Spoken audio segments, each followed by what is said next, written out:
For everybody that just joined us, my name is Adam Lobel. I study the psychological effects of video games, and that's what I want to talk to you about today.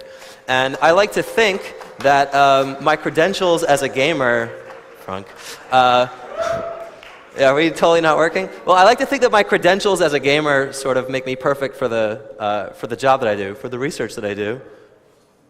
Yeah.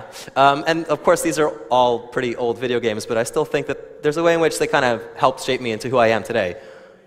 Ultimately, though, I'm a researcher first and a gamer second. So when I thought, well, I've got to prepare a 20-minute presentation for a group of people here to see really fast-paced video games, I thought, well, yeah, talking about academia and science is probably going to end in an epic fail. So don't take that route. It's not the way to go. So I'm hoping that we can try to do something a little bit more interactive. And by interactive, I mean I want to try to play a game with you that I call Fact, Fiction, or Mystery. And I'm going to say a psychological effect, a statement about a psychological effect, and hopefully you'll answer me what you think, whether it's fact, fiction, or mystery. Yeah? Just a couple of disclaimers first. Disclaimer number one is that science is really slow about calling anything a fact. It just happens to be that saying generally accepted by the scientific community doesn't have much of a ring to it, so we'll just call it fact, but it's not really fact. So disclaimer number one. And number two is, what I'd like you to do now actually is just take like 10, 15 seconds and think about what effects do you think video games might have. So what do you want researchers like me to be finding out more about video games? 10 seconds, think about it, hold on to it, and maybe at the end we'll get a chance to discuss some of your ideas. Nice. Okay, so whenever you talk about the effects of the psychological effects of video games, there's always the elephant in the room. And the elephant in the room is always violent video games cause violence. So what do you guys think? Is this fact, fiction, or mystery?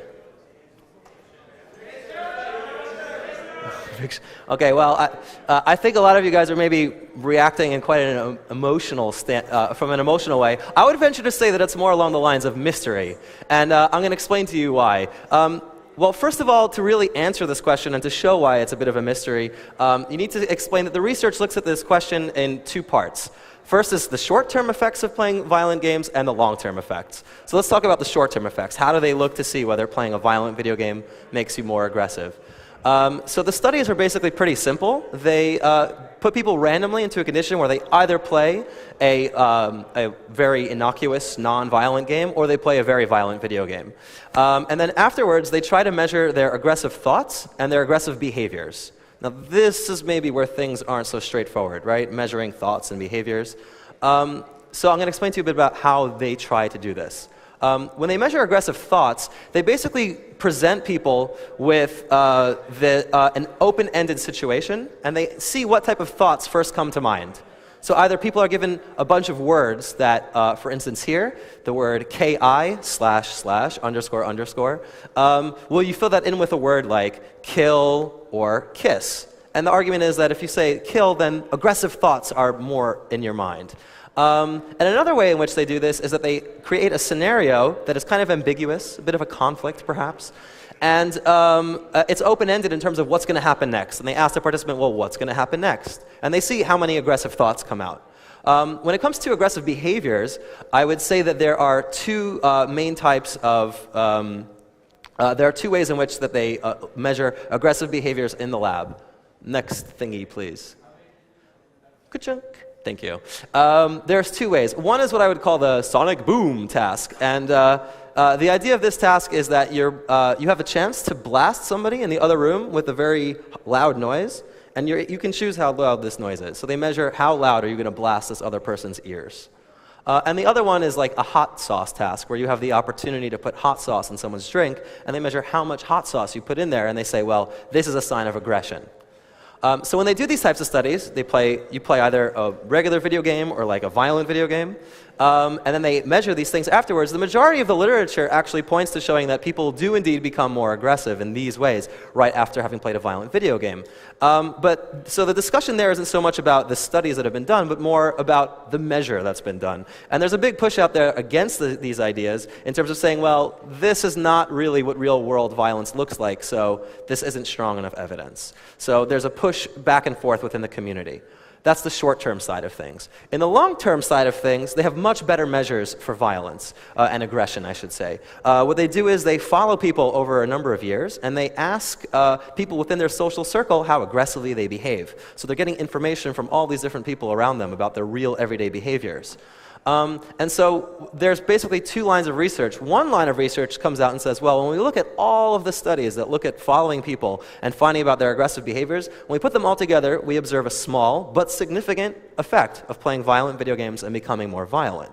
But on the other side, you have this other group of researchers who also say that you're missing it. There are so many studies that have gone unpublished on this same topic that really the studies that have been found, it's totally by chance, because when you look at them all in the broader spectrum, it all balances out. So ultimately, when we try to answer the question of do violent video games cause violence, the debate rages on. So that's question one. Number two, video games improve the brain's perceptual abilities. And what I mean by that is the brain might be able to keep track of more pieces of information, your vision might be getting better, your 3D maps are better. What do you guys think? Fact, fiction, or mystery? Fact. Wow, everybody's like positive, yeah. Well, you guys are right. It's fact, I should say. So there's a number of studies that are going to illustrate this. People are indeed better able to keep track of multiple things. I want to draw your attention to this diagram up here. This is non-gamers and frequent gamers being asked to exert their attentive abilities onto something. And what you see is that there's much less brain activity in the frequent gamers. And they take that as a sign of the fact that they need to use less brain resources in order to attend to the same amount of information.